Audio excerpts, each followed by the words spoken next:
गन्ना का पुन्हा यूट्यूब चॅनलला लाईक, सबस्क्राईब, शेअर करण्यास विसरू नका. काय मग बरी आहे यात्रा? यात्रा बरी आहे? हो, यात्रा बरी आहे. पहिल्यांदा झाले का तुम्ही मग इकडे यात्रेत? पहिल्यांदा झाली. कोणत्या गावचे हो? झेंडे सांगितले. बाबा बाबा किती लय दूर असेल मग ते एंडे सांगितलं. अरे बापरे, 80 किलोमीटर आले काय? किलो नाही आले काय नाही आले मग? आता मग चालले निघाले काय? हो या मग. मी जेव्हा सावंग्यामध्ये पोचलो तर मला असं वाटलं की बा उंच घर आहे एक, त्या घरावरून आम्ही कव्हरेज करू शकतो. आम्ही की त्याचे पैसे घेत नव्हतो, पण आम्हाला तिथं मनाई करण्यात पण एक या समाजात चांगले सुद्धा लोक आहेत असे जे की इथं घोगरे भाऊ होते ते ना राजो आम्हाला स्वतःचं लहान करून तुम्हाला कोणत्या घरात चाललं लागते ते सांगा म्हणून तेवढी व्यवस्था करून दिली. असं म्हटलं इथचं व्यवस्थापन आहे म्हणूनच ते ट्रस्टमध्ये गेलं. या बाबाजीवर कोण लोक विश्वास ठेवत नाही हेच कारण आहे. इथं या घोगरे बोले आमची व्यवस्था केली राजा, आम्हाला वरती चढवलं. असे चांगले माणसं यात बरं इथं म्हणूनच हे सावंग पुढे चाललं. तिथं पहिले हागून डोबर खाऊन गोबरच होतं बा का. तिथं जेव्हा ते झेंडे वरती चढवल्या जातात, मी तुम्हाला झेंड्यासमोर दाखवतोच, तेव्हा हे कापुराच्या ज्या वळ्या आहेत त्या प्रामुख्याने इथं जाळल्या जातात. हे आपण पाहून राहिले क्विंटलाना कापूस इथे जाळला जातो. आणि हे सर्व विदर्भातले भक्त आहेत, लहान मुलं, महिला, त्यानंतर जेंट्स, हे सर्व विदर्भाच्या बाहेरून सुद्धा लोक आलेले आहेत. इथं प्रामुख्याने यांचा उद्देश हा एक भक्तिभावाचा आहे.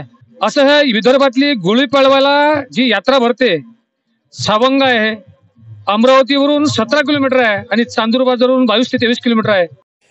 जेव्हा झेंडे चढवायला सुरुवात झाली तेव्हा जवळजवळ 5 ते 5:30 वाजले होते. तेव्हा हा अर्धा ते 1 तास झाला होता. कापुराचा धुवा वरते होता. पण जसा जसा वेळ गेला आणि जसे जसे लोकांनी तो कापूर जाळा, शेवटी हे मंदिर याच जागेवरून दिसेनासं झालं. एवढा कापुराचा धुराळा तिथे होता. म्हणजे कापूर किती क्विंटल जाळल्या गेल्याशी त्याचा तुम्हाला अंदाज येतोय.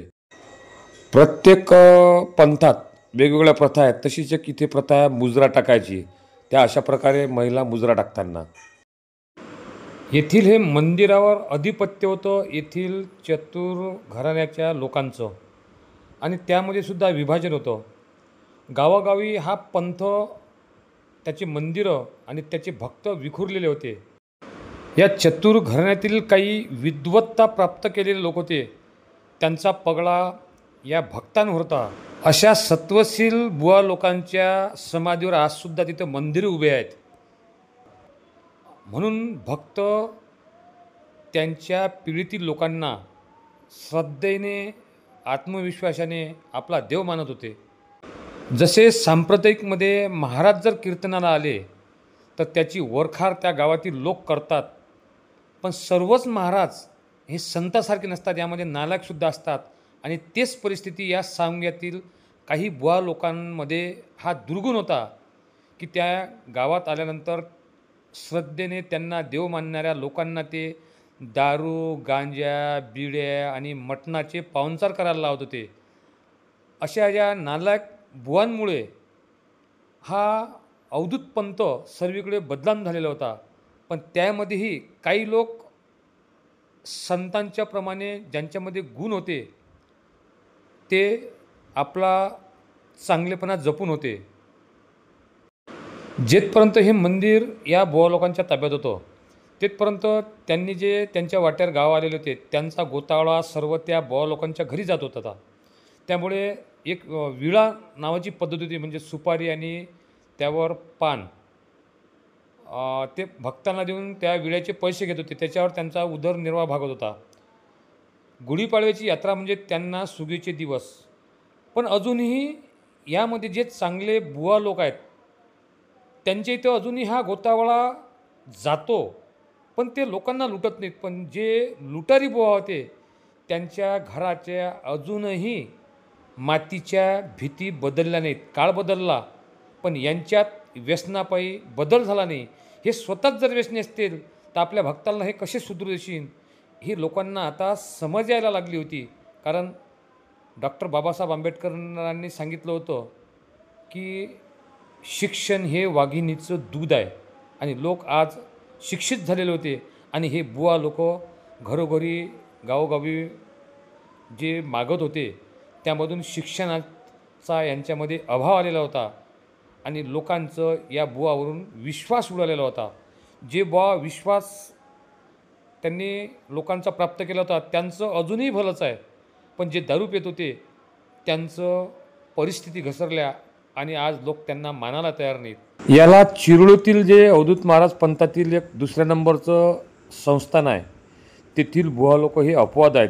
ते स्वतः शेती करतात. आदर सत्कार लोकांचा कसा करा हे त्यांच्याकडून शिकायला पाहिजे होतं या बुवा लोकांनी. ते मी अनुभवलं. सावंग्यातही एक निरंजन महाराज म्हणून मी लहानपणी पाहिलेले होते. त्यांना कुठल्याही प्रकारचं व्यसन नव्हतं, म्हणून त्यांना या पंथातील लोक मानत होते. ते आता हयात आहेत का नाही हा भाग वेगळा.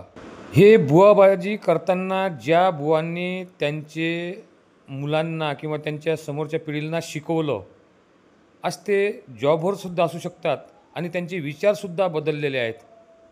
पण ज्यांच्यामध्ये हे खडूस विचार होते ते अजूनही लोकांना डॉमिनेट करण्यास भेट नाहीत.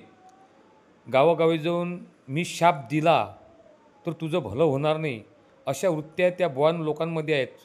पण मी लोकांना सांगू इच्छितो की देवाने यांना मूळचा शाप दिलेला आहे. दारू, मटण, गांजा हे सर्व गुण त्यांच्यामध्ये असल्यामुळे हेच छापित लोक आहेत जे गावोगावी फिरून तुम्हाला टॉर्चर करतात.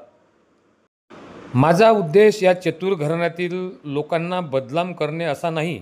मी प्रत्येक वेळा सांगतो, सर्वच चतुर घराण्यातील लोक तसे नाहीत. त्यामध्येही काही विद्वान आहेत, काही उच्च पदावर गेलेले लोक आहेत, शिक्षण घेतलेले लोक आहेत.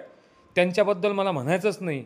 पण जे ज्यांनी या पंथाला, अवधूत पंथाला बदनाम केलं, त्या लोकांच्या बाबतीत माझं लोकांना सांगणं आहे की दादा हो, अशा नालायक बुवा लोकांना दारू, गांजा, बिडीपासून त्यांनी तुम्हाला प्रवृत्त केलं पाहिजे. पण ते स्वतःच जर प्रवृत्त होत नसतील, तेच जर स्वतः नालायक असतील, तर यांना आपण देव कसं मानायला पाहिजे. या पंथाला, अवधूत पंथाला इतिहास आहे. हजारो वर्षापूर्वी यांच्या ओव्यांमध्ये सांगितलेलं आहे की वाघ, बकरी एका जागी पाणी पितील, त्यानंतर सर्व धर्म हे एका पंक्तीत बसतील, अशा अनेक आगीचा पाऊस होईल, असे अनेक त्यांनी त्या ओव्यामध्ये विचार मांडले.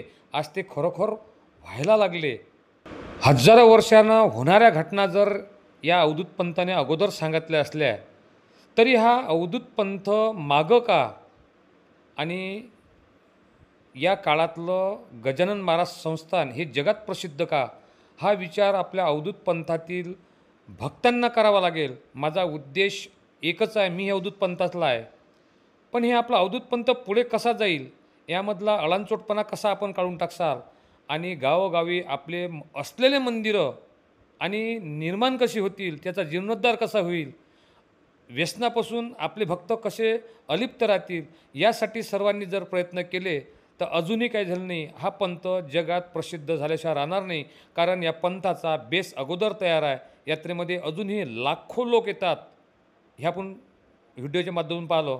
माझा एक प्रामाणिक उद्देश आहे, जे झालं ते गंगेला मिळवा आणि येणाऱ्या काळात आपला पंथ लोकांपर्यंत कसा जास्तीत जास्त पोहोचेल, त्यासाठीच मी हे गन्ना का फन्ना यूट्यूब चॅनलवर व्हिडिओ टाकत आहो. येणाऱ्या काळात मी गावगावचे अवधूत महाराजचे मंदिरं आणि कीर्तनकार जे आपल्या पंथात आहेत यांचे व्हिडिओ बनवून ते प्रसारित करेल. माझा प्रामाणिक उद्देश आहे, आपला पंथ हा लोकांपर्यंत पोचला पाहिजे. ज्या लोकांच्या भावना आहेत, दारुड्या, गंजाटे, हा पंथ तसा राहिला नाही, हे लोकांना आपल्याला सांगायचं आहे. माझ्या अवधूत पंथातील मित्र हो, आपल्या लाखो भक्त आलेली यात्रा सावंगा विठोबा येथील आणि त्यामध्ये कित्येक क्विंटल कापूर जाळल्या जातो. ही प्रसिद्ध यात्रा प्रसारमाध्यमांकडून कुठल्याच प्रकारची तिची दखल घेतल्या गेली नाही. हे दुर्भाग्य आपल्या पंथाचं का. मग गणेश साखरे जो गन्ना का फन्ना यूट्यूब चॅनल आहे, हा जर आपला बंधू आपल्या पंथाची प्रचार करत असेल तर अशा चॅनलला आपणच आपल्या भक्तांनी या चॅनलला जास्तीत जास्त सबस्क्राईब करायचं आहे, शेअर करायचं आहे आणि येणाऱ्या काळात आपला पंथ कसा वाढेल याकडे लक्ष द्यायचं आहे.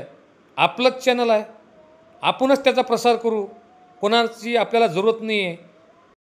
गावोगावी आपला पंथ आहे त्या पंथाचे मंदिर आहेत, त्या अवधूत महाराज मंदिरावर जे जे कार्यक्रम होतात ते कार्यक्रम मी गन्ना काफांना यूट्यूब चॅनलच्या माध्यमातून प्रसारित करत राहील.